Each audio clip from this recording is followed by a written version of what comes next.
Hello everybody, Spong here again. Today we're going to be talking about diversification. And again, the information here is sourced from the book The Truth About Money by Rick Edelman. So getting started, what is it, right? Well, first is that you should never invest all your money into one asset class. This is because every investment choice involves some kind of risk, right? Whether it be stocks or bonds, right? Stocks are prone to market risk. Bonds are prone to interest rate risk. So the key here is to limit your exposure to each risk. So diversification is the solution to this, right? This is because the maximum loss is limited to how much you invested in it, while the maximum gain is unlimited. And in fact, most people fail financially because they take too little risk, right? They don't take enough of it. So how does it work? Well, what matters isn't what stocks you buy, it's actually what portion of your total assets you place into stocks. Research has shown that the difference between people's retirement portfolios and the reason for all of the standard deviation and the volatility between their portfolios isn't because of what stocks they chose. It's actually how much, right, of their portfolio is stocks. So it's much more important to know what portion of your total assets that you place into stocks. So stocks, let's say, are prone to market risk, right? They make more money than bonds typically, while bonds are prone to interest rate risk and credit risk, and they make less money than stocks. So how do we combine these to make them better, right?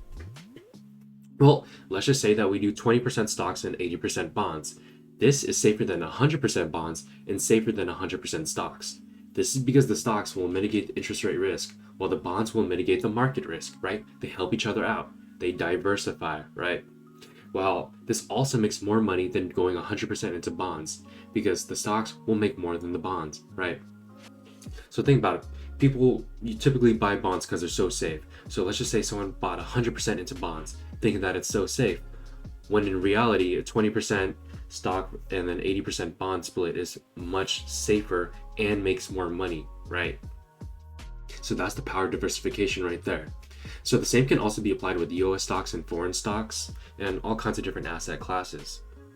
So now we're going to talk about the maximizers versus the optimizers. Well, the maximizers are people who want to earn as much money as possible at any risk, while the optimizers are people who want to earn as much money as possible relative to the risk that it'll take, right? So you're probably thinking, oh, maximizers are probably going to make more money than the optimizers, and that's not necessarily true.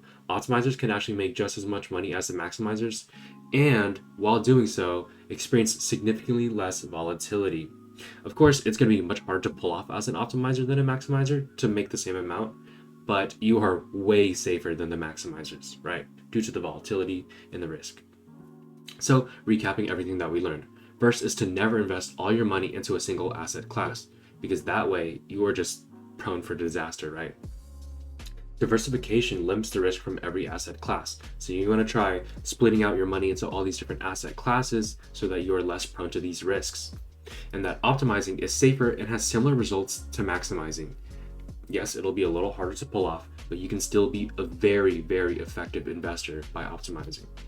And that lastly is that diversification allows competitive results without putting your savings on the line from extreme volatility, right? The whole purpose of diversification is to protect us from the risks and all the volatility of all these asset classes. So that's it for the video. Thank you guys for watching. Like, subscribe, do what you will. You guys are not obligated to do so. And I'll catch you guys in the next one. Peace.